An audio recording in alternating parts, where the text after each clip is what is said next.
YouTube, what it do? It's your boy TWV checking in for another episode of Monday Night Raw recap and review with your boy TWV. This Monday Night Raw was also in London, England, just like Friday Night SmackDown was in London, England. This was the final stop on the European tour. I am greatly saddened not being able to watch Raw at 3 or 4 p.m. right at the end of my work day and kind of getting on with my evening, kind of doing other things, playing the game, doing the WrestleMania series videos a lot earlier than I normally can on a week-to-week basis so far. But man, this was an amazing episode of Raw. We had Cody and Cena cooking on the mic. We had Jimmy Uso get annihilated by Gunther, which lit a fire under the Jey Uso and Gunther feud, which Jey Uso is about to crash out in these next 2 weeks heading into WrestleMania, and I cannot wait. And we had a double disqualification in the main event, which means all roads lead to a triple threat match for the Women's World Heavyweight Championship. So with that being said, let's get to the review. The show opened with a segment between WWE Undisputed Champion Cody Rhodes and 16-time World Champion John Cena intensifying their rivalry ahead of their WrestleMania 41 main event. The segment began with Cena entering the ring only to be interrupted by Rhodes, who took his time soaking in the crowd's energy before confronting Cena. Rhodes challenged Cena's recent actions and questioned his authenticity, suggesting that Cena's words haven't matched his deeds. Rhodes went on to say how Cena thinks people are scared of him on the microphone, and Rhodes said he isn't because he's got more dick on that microphone than he has in his jorts. He accused Cena of not leaving WWE better than he found it before he departed for Hollywood, implying that Cena's absence created disenfranchised fans, which facilitated Rhodes' success elsewhere. Rhodes also references Cena's association with The Rock, questioning which of them truly sold out. In response, Cena criticized Rhodes' career choices and persona. He accused Rhodes of emulating his style and tactics to ascend in WWE, labeling him a paint-by-numbers, psychopathic nepo baby whose championship reign disgusted him.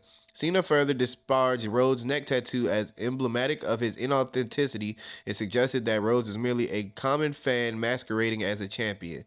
The exchange escalated as Rhodes retorted that he was chosen by the fans, contrasting with Cena's rise, which he implied was orchestrated by WWE's former leadership. Rhodes asserted his identity as a wrestler independent of company creation and went on to take a personal jab at Cena's associations outside of wrestling. The tension culminated with Rhodes pointed out that the fans have never chanted "You can't wrestle at him," a common taunt directed at Cena in the past. This provoked Cena to attempt a cheap shot, which Rhodes countered, laying Cena out with his signature crossroads finisher. And oh my, they were cooking on the mic to start this show off, and it was fire. John Cena was telling Cody Rhodes that he makes empires for billionaires, and Cody Rhodes only steals money from the billionaires' kids, taking a subtle jab at Cody when he went to AEW.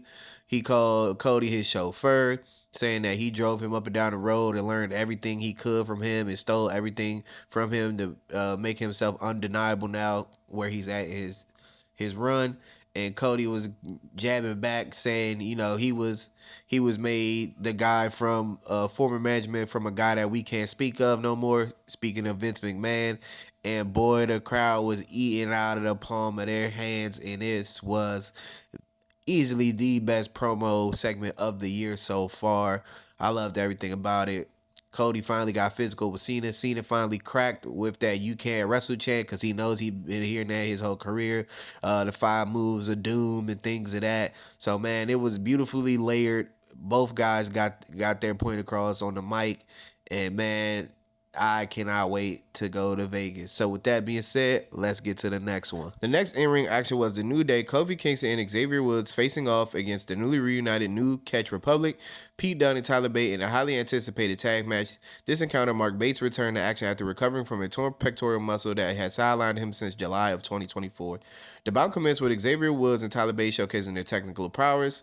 Bate initiated a wrist lock leading to a series of counters that highlighted both competitors' agility and wrestling skills. The exchange culminated in Bate maneuvering to his corner to tag in Pete Dunne.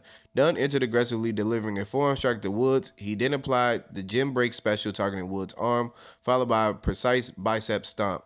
tagging Bate back in the duo exchange to Senton Atomico, with Bate adding a playful taunt towards Kingston before sending him off the apron.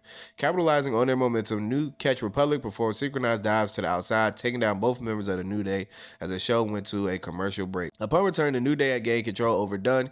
Utilizing quick tags, they isolated Dunn, with Kingston delivering his signature Shadows over Hell Senton on the apron. A diving lariat from Kingston earned a near fall. However, Dunn managed to tag in Bate, who electrified the audience with his trademark airplane spin, culminating in a drop. Re-entering the fray, Dunn and Bate delivered stereo kicks in the corner, followed by a rebound lariat that assisted a German suplex, though Woods intervened to break the pin. As the match intensity escalated, Dunn targeted Woods' fingers with a manipulative wishbone maneuver. Kingston responded with the SOS, securing a 2 count. Bate re-entered, executing his bop and bang punch while Dunn delivered a corner kick. An attempted heart attack-like move was thwarted when Kingston pulled Bate off the apron. Seizing the opportunity, the New Day executed their finishing maneuver, Daybreak, on Dunn, leading to the pinfall victory. Following their win, the New Day addressed the WWE Universe, expressing their desire for a tag team title opportunity. Their proclamation was interrupted by the War Raiders, who confronted Kingston and Woods, setting the stage for a potential future clash between both of the teams. So I loved everything about this. It was straight to the point. Last week, Pierce said the New Day need to solidify themselves in the tag division. Unfortunately, the Whipping Boys had to be the New Catch Republic, which stinks because P. Dunne is a great wrestler. Tyler Bate is a great wrestler as well. I have been seeing on Twitter since last night that they have been tweeting like, Pete Dunne and Tyler Bate both have been around since they're in their 20s. They're now like 30, and they really haven't accomplished anything in the WWE, which is really true. They were both prominent figures in NXT UK. Once that kind of got shut down because of COVID, and then they merged the belts together, and everybody that was on NXT UK either came to the US for NXT or they left and went back to the independents. They kind of just been floating around, really wasn't getting showcased. P. Dunne has been getting a little bit of a push recently, and I want to say push slightly because he was the whooping boy for the Penta feud a little bit. He has been getting showcased a lot. He had the thing with Sheamus last year, so he has been getting showcased, but he's been on the losing end of all of his feuds. So that kind of sucks. But with that being said, let's get to the next one. The next segment was backstage between Jimmy and Jey Uso, adding significant depth to their ongoing storyline. The scene opened with Big Jim Uso preparing for his upcoming match against Gunther, meticulously taping his fingers, a ritual signaling his readiness for the battle. Main event, Jey Uso then approached, expressing concern and a desire to accompany his brother to the ring. Jimmy, however, reassured Jey, stating his intent to confront Gunther alone and prove their collective strength. He emphasized that while Gunther may be formidable, so are they. The brothers exchanged a firm handshake, with Jey cautioning Jimmy to be careful. And man, this was the prerequisite to a murder. But with that being said, let's get into the match. World Heavyweight Champion Gunther faced Jimmy Uso in a highly anticipated match. This encounter was particularly significant as it occurred just weeks before Gunther's scheduled title defense against Jimmy's brother Jey Uso at WrestleMania 41. The bout commenced with both competitors displaying their prowess, engaging in a series of technical exchanges and power moves. Jimmy Uso showcases agility and resilience, countering many of Gunther's signature maneuvers. However, Gunther's dominance became evident as he systematically targeted Jimmy's limbs, employing his renowned chops and submission holds to wear down his opponent. As the match reaches climax, Gunther seized control, delivering a thunderous powerbomb that left Jimmy visibly incapacitated. Not content with a standard victory, Gunther intensified his assault, executing a series of hammer and anvil elbow strikes before locking in the Gorgia clutch. This relentless submission hold led to Jey losing consciousness, prompting the referee to call for the bell and award the match to Gunther. The brutality did not cease with the match's conclusion. Gunther continued his onslaught, lifting the unconscious Jimmy, delivering another devastating powerbomb. This merciless attack drew Jey Uso to ringside, who desperately attempted to aid his brother. However, Gunther, displaying a sadistic edge, taunted Jey by licking Jimmy's blood off of his fingers before dragging Jimmy closer to his brother, only to assault him in front of Jey. The scene was chaotic, with road agents intervening to prevent further harm and provide medical assistance to Jimmy. This was cinema, and this storyline is now the top 3 storyline heading into WrestleMania, because he went out there and murdered Jimmy Uso. Like, he beat up Jey a little bit. I think he powerbombed Jey through onto the steel steps and then grabbed some zip ties off of like a random referee and zip tied Jey to the ring so he couldn't get away from him. And then, like I said in the post match segment, like he just drugged Jimmy back into the ring and beat the brakes off him. He was bleeding. and all of that. Jey was reaching out for him. He was screaming his brother real name and all that. Like, man, it was he was telling Gunther, "I'm gonna kill you. I'm gonna kill you." And this is what you needed to get Crash Out Jey Uso back. Like, the last time we had Crash Out Jey Uso was when we was heading in this SummerSlam of 2023 when he was beating the brakes off of Roman Reigns with a steel chair because they had beat up Jimmy. Man, this feud is about to get lit on these next 2 weeks. And now with a fire under his ass, Jey Uso is going to go out there and shock the world. You heard it here first. TWV is saying this is going to be the match of the night, whichever night it is on, because Gunther's just like Shawn Michaels. He could wrestle a broomstick. Jey Uso has something to prove, and especially after this segment, he has vengeance on his mind, so it is going to be amazing. So with that being said, let's get to the next one. The next segment was a Judgment Day backstage segment pre-match. Finn spoke about how the Judgment Day is getting back on track and how him and Dom are brothers, and the new addition of a member is now behind him. He goes on to speak about how Raquel lost her Intercontinental title match, but he will bring glory and gold back to the Judgment Day. So basically foreshadowing that he's going to chase the Intercontinental Championship. And still showing the dysfunction a little bit because Finn talked this entire segment. You know, Finn ego thinks he's the leader of the group, so he gets to, you know, say what he needs to say and then keeps it pushing. So just, you know, small subtle showings of the cracks within in the Judgment Day as well. So real short, sweet, straight to the point. So let's get to the next one. An intense tag match pitting Dominic Mysterio and Finn Balor at Judgment Day against Bron Breakker and Penta. This bout was pivotal in advancing multiple storylines as WrestleMania 41 approached. The match commenced with Balor and Penta exchanging technical holds, showcasing their wrestling prowess. Penta gained an early advantage with a headlock, but Balor countered, leading to a series of reversals that had the crowd engaged. As the match progressed, Breakker tagged in, bringing a surge of energy. He delivered powerful belly-to-belly suplexes to both Balor and Mysterio, demonstrating his dominance. The momentum shifted when Dominic Mysterio distracted the referee, allowing Balor to execute a side Irish leg sweep for a near fall. Interference from Carlito further tilted the scales in favor of the Judgment Day. However, a misstep occurred when Breakker charged at Balor and inadvertently speared Penta, resulting in a collision that left both men vulnerable. Seizing the opportunity, Balor delivered the coup de grace to Penta, securing the victory for his team. So, match is short and sweet, straight to the point. This is definitely going to lead to the four-way now that I'm thinking. Like, Bron and Penta are going to be beefing because of the incident. Then Dom and Finn, you know, Finn says he was going after the IC title. Dom looked at the IC title a couple weeks ago. I know we're going to circle back to this sooner or later.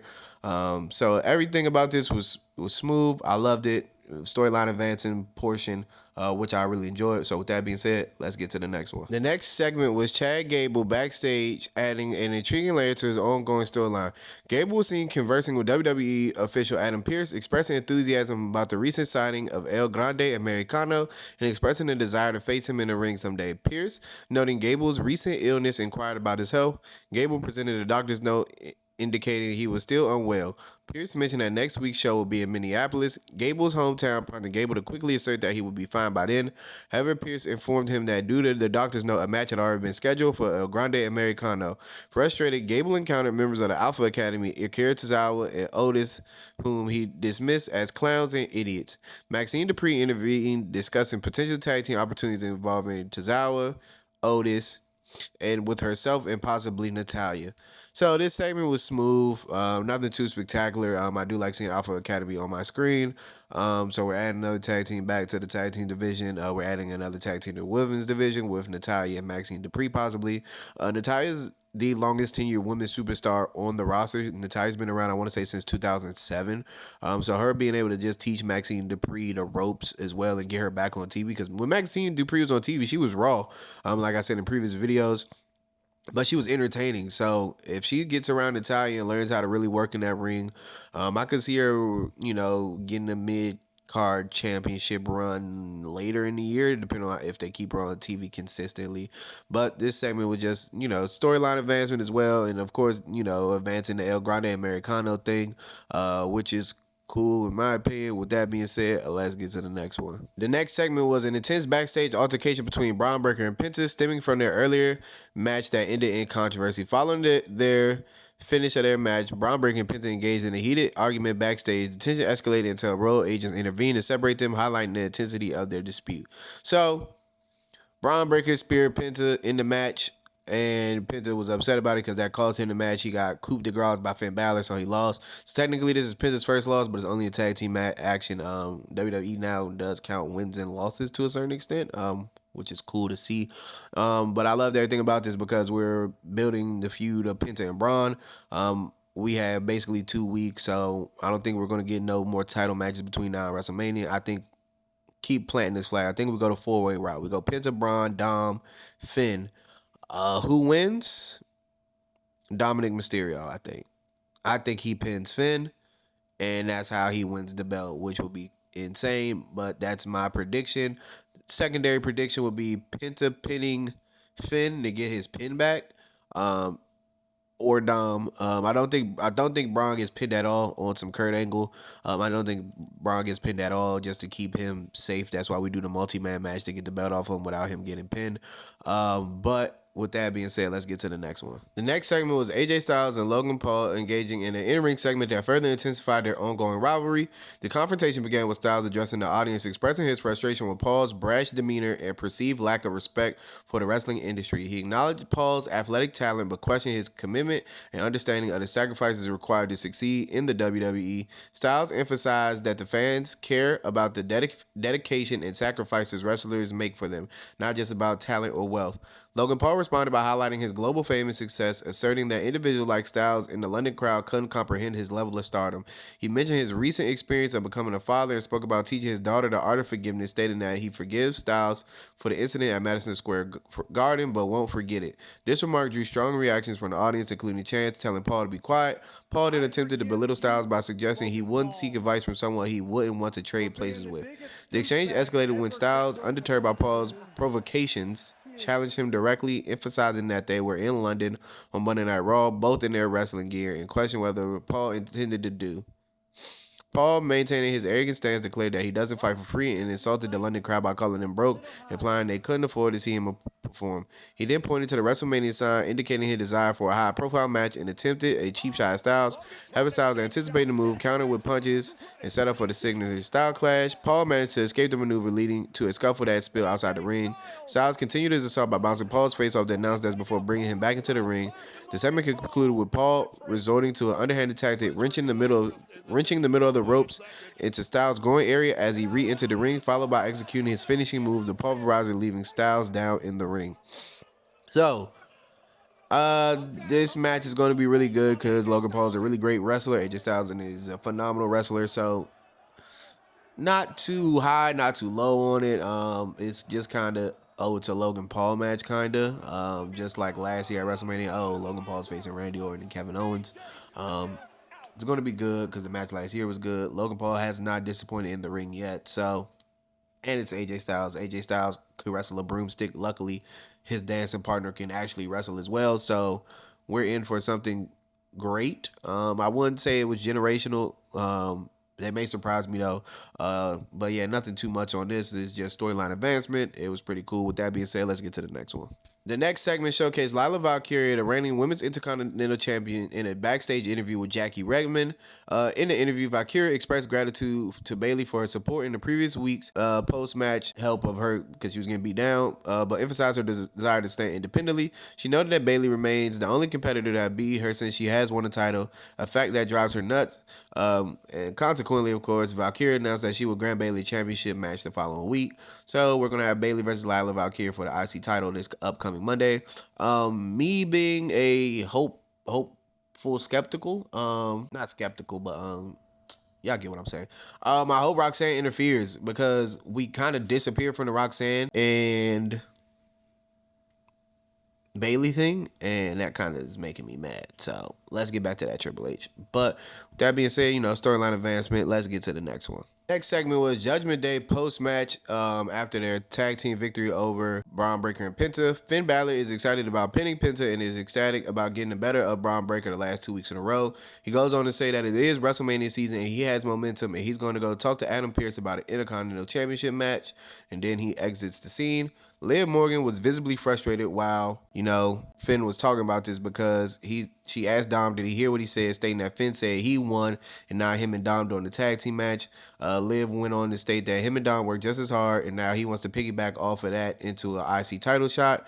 Liv then went on to say he had already had the opportunity against Bron Breakker and lost, and says Dominic never lost when he had his chance against Bron Breakker, and that she was going to go get Dom an Intercontinental title match after Finn was done talking to Adam Pearce. So, like I previously said, two different sides of the Judgment Day. Finn thinks he's the leader of the entire group, and then on the other side it is Liv Morgan basically being the leader and Dom kind of being the leader as well, but it's interchange between both of them. Dom is kind of just like, whatever, it's cool, like, but Liv Morgan's like, no, like, basically go search your dominance, go get your championship, like. So I liked everything about it, and of course it's going to lead to the Judgment Day implosion, so nothing more but storyline furthering. So with that being said, let's get to the main event. The main event of the evening was Rhea Ripley versus Io Sky for the Women's World Heavyweight Championship with Bianca Belair as the guest referee. And this match was just another staple in the matches of Rhea and Io, with both of them going out there and going in for like 20 minutes. It was a lot of different exchanges. Bianca Belair was definitely getting in there a lot. Enforcing that she was the referee. Like, instead of counting to 5, she's pulling Rhea off of Io, and then vice versa. She's pulling Io off of Rhea, and a lot of back and forth. Pinfall exchanges at one point. So they just kept flipping back and forth. Io's pinning Rhea, and then Rhea reverse, and yada yada yada, and she just kept having to go keep up and down, pinning and pinning and pinning and pinning and pinning, like counting the threes, and not counting the threes, but yeah. So the match got to its climax where she was standing behind Io, and Io ducked, and Rhea ended up kicking her in the face and kicking her out of the ring. And then she kind of got back into it. They had a couple more exchanges. Then she was on the opposite side behind Rhea this time, and Rhea ducked out the way, and she took a missile drop kick and rolled out of the ring. And her being visibly frustrated, she called the match, calling it a double disqualification. Rhea was visibly upset, so she took it out on both of them. She ended up doing a avalanche riptide to Bianca off the second rope and standing in between them, holding the Women's World Heavyweight Championship to close the show. So basically, we're about to get the triple threat. Some sort of way between the next 2 weeks, we're going to get it set in stone. Because there's going to be a segment or something, they're going to brawl in the back, and Pierce are going to yell, "You want each other? We'll have each other at WrestleMania," or you know how this goes. But with that being said, it's your boy TWV checking in and checking out. I'll catch you in the next one. Peace.